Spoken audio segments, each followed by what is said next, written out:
ওম শান্তি। আজকের মুরলির তারিখ ৮/১/২০২১। প্রাত মুরলি মধুবন।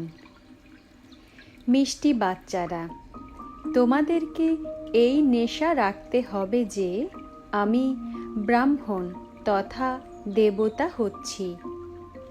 আমাদের ব্রাহ্মণদেরই বাবার শ্রেষ্ঠ মত প্রাপ্ত হয়েছে। প্রশ্ন: যাদের নিউ ব্লাড অর্থাৎ তরুণ, তাদের কি এমন শখ আর কি এমন আনন্দ হওয়া উচিত?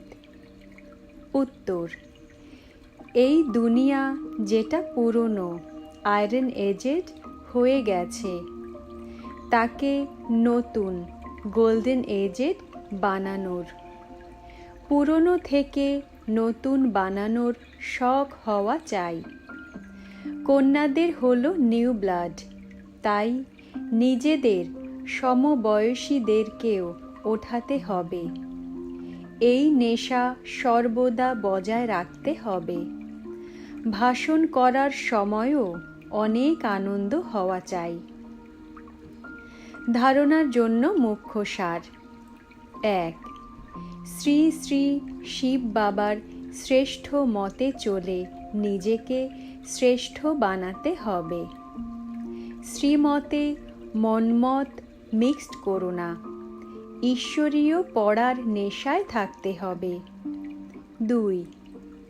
নিজের সমবয়সীদের কল্যাণের যুক্তি তৈরি করতে হবে।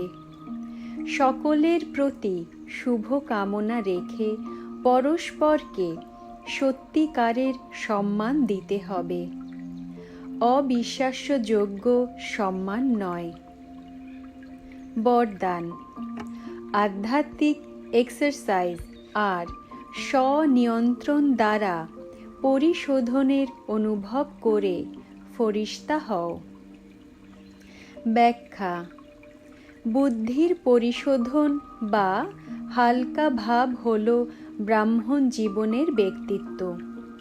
পরিশোধনই হল প্রসিদ্ধি, কিন্তু এর জন্য প্রতিদিন অমৃত বেলায় অশরীরী ভাবের আধ্যাত্মিক এক্সারসাইজ করো আর ব্যর্থ সংকল্পরূপী ভোজনের প্রতি সতর্ক থাকো। সতর্ক থাকার জন্য স্বনিয়ন্ত্রণ চাই। যে সময়ে যে সংকল্পরূপী ভোজন স্বীকার করতে হবে, সেই সময় সেটাই করো। ব্যর্থ সংকল্পের অতিরিক্ত ভোজন করো না, তবেই পরিশোধিত বুদ্ধি হয়ে ফরিস্তা স্বরূপের লক্ষ্যকে প্রাপ্ত করতে পারবে। স্লোগান: মহান আত্মা সেই যে প্রতি সেকেন্ড, প্রতি পদক্ষেপ শ্রীমতের উপর যথাযথভাবে চলতে পারে। ওম শান্তি।